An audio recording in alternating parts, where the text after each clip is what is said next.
외양간부터 먼저 고칩시다. 큰 돈도 안 듭니다. 안녕하십니까, 장변의 세상 사는 이야기 장성규입니다. 오늘은 소 잃고 외양간 고치지 말자 라는 주제로 세상 사는 이야기를 풀어보려고 합니다. 옛 속담에 소 잃고 외양간 고친다 라는 말이 있잖아요.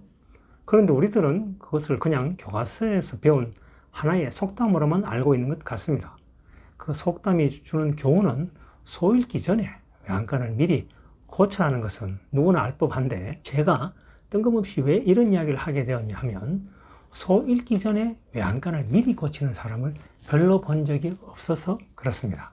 제가 이런 영상을 찍게 되는 계기가 되기도 한 사연이 있습니다만, 변호사로서의 인생을 살면서 경험을 하면 할수록 마음 한구석에 드는 생각을 꼭 이야기해보고 싶었습니다. 우리들은 사고가 터지기 전에 미리 예방하는 것에 대해서 너무나 소홀한 것 같습니다. 돌다리도 두들겨보고 건너라 하라고 하였는데, 무슨 배짱으로, 어떤 강심장으로 이 험한 세상을 그냥 사는지 모르겠습니다. 제가 경험한 이야기를 두 가지 정도 해보려고 합니다. 인천에 사는 어떤 어르신은 3명이서 빌라 신축을 해서 돈을 벌자고 해서, 처음에는 서로 간에 으쌰으쌰 돈을 번다는 부푼 꿈에 3명이 함께 토지를 담보로 대출을 받아서 빌라를 짓고 분양하기로 했습니다. 빌라가 모두 지어졌는데 문제는 준공허가가 나지 않아서 분양도 못하고 은행 이자만 내다가 급기야 토지에 대한 경매가 진행되기 시작했습니다. 그런데 문제는 토지만 경매되고 있는 줄 알았는데, 나중에 알고 보니 그 어르신이 살고 있는 2층 집도 동시에 경매가 진행되는 것을 알게 되었습니다. 무슨 일인가 싶어서 그제서야 확인하는 과정에서 기절초풍할 사실을 알게 되었죠. 제가 그 어르신을 만난 것은 그 어르신의 2층 집에 대해서도 경매가 진행되던 시점이었습니다. 상담을 할 때 제가 어르신에게 이렇게 얘기했습니다. 어르신이 기억을 못하고 있을 뿐이지 분명히 대출 관련 문서에 무언가 한 것 같으니까 은행이든 법원이든 가셔서 대출 관련 사료를 몽땅 모두 복사해 다시 와보십시오, 이렇게 이야기했죠.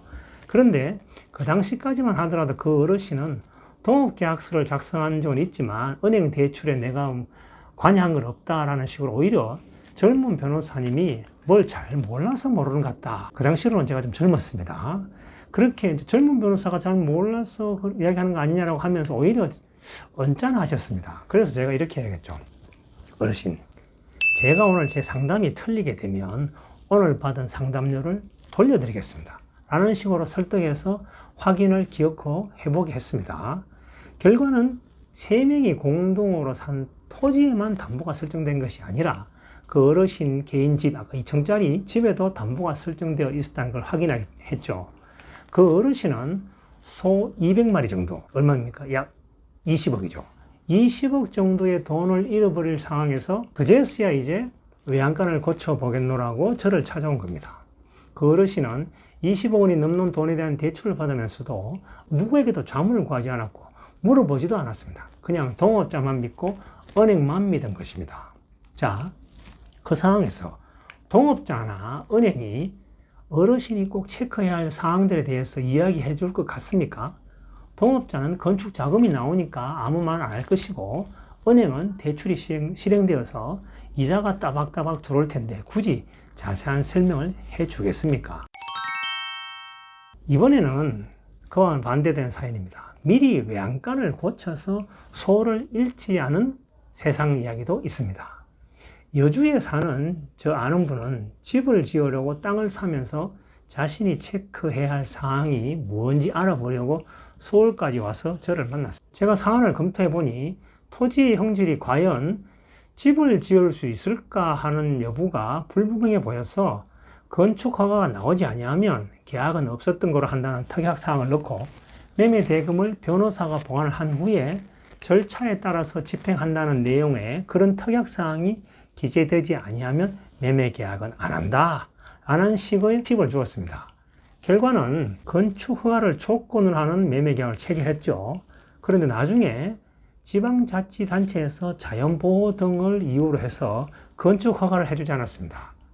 그래서 제가 아는 분은 시간이 좀 흘렀습니다만 그 매매 대금을 안전하게 돌려받게 되었죠. 그분은 바로 소를 잃기 전에 외양간을 먼저 고치는 행동을 했기 때문에 그런 혜택을 본 것이죠.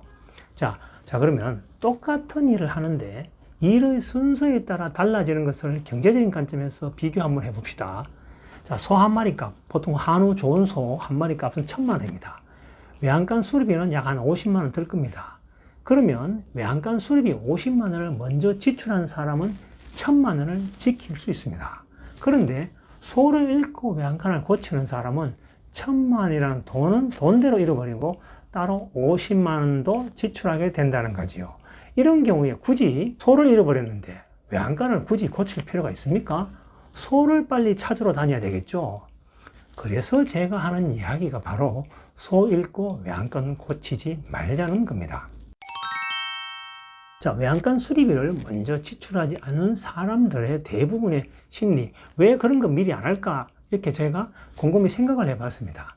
저의 결론은 그분들에게는 조바심이 있는 것 같습니다. 즉, 동업계약이든 매매계약이든 그날 처리하지 아니하면 몸에 좀이 쑤시는가 봐요. 그래서 별 검토를 하지 않고 그냥 막 그 사람들이 하는 말 그대로 곧이곧대로 믿고 진행하는가 봐요. 언제부터 동업하였다고 동업자를 그냥 믿습니까? 언제부터 알고 지냈다고 땅 파는 사람을 그냥 믿습니까? 앞으로도 세상 사는 이야기를 하면서 더 많은 이야기들을 들려드릴 예정인데요.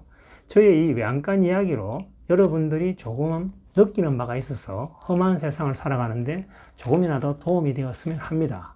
그리고 또 조만간에 짱변이 뭐 하는 사람인지 왜 이렇게 떠들고 있는지를 알 수 있을 만한 영상을 한번 준비해 보려고 합니다. 오늘 이야기를 정리하면 외양간부터 먼저 고칩시다.